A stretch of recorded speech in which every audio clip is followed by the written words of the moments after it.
ছাত্রকে বলে চুরি কর আর গেরস্থকে বলে সজাগতা। এই কথাটা কি মালদার এসআইআর প্রক্রিয়ায় সত্যি, না হলে খোদ তৃণমূল নেতাই কিনা বিএলওর দায়িত্ব পেয়েছে? যদিও তিনি শিক্ষকও বটে।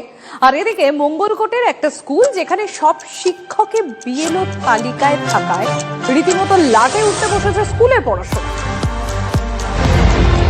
এসআইআর ইস্যুতে সরগরম রাজ্য রাজনীতি। 2 মাসে যথাযথভাবে এসআইআর প্রক্রিয়া সম্পন্ন করা যাবে কিনা তা নিয়ে সংশয়।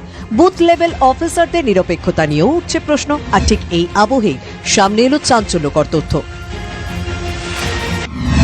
মালদায় তৃণমূলের পঞ্চায়েত সদস্যই বিএলওর ভূমিকায়, নাম মতিউল আনসারি, মানিকচকের এনায়েতপুরের শ্যামপুর প্রাথমিক বিদ্যালয়ের শিক্ষক। অভিযোগ পেয়ে আমরা পৌঁছে গিয়েছিলাম ওই স্কুলে। কোথায় মতিউল স্যার? প্রধান শিক্ষক প্রথমে বলেন বাড়িতে আছেন, কিন্তু ক্লাসরুমগুলো ঘুরে দেখতে যেতেই তিনি সামনে। আপনি তৃণমূলের মেম্বার?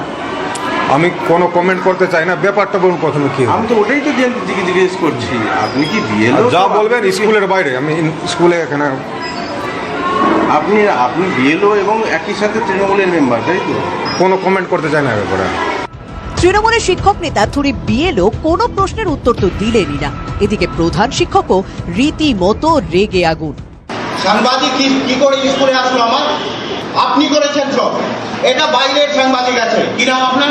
তৃণমূল দলের একজন নির্বাচিত সদস্য যদি বিএলওর দায়িত্ব পালন করেন, তাহলে তার এই গোটা প্রক্রিয়াটা নিয়ে একটা নিরপেক্ষতা নিয়ে প্রশ্ন জাগে। এদেরকে বাদ না দিলে বিএলওর কাজ অথবা এসআইআর কাজ সঠিকভাবে হবে না।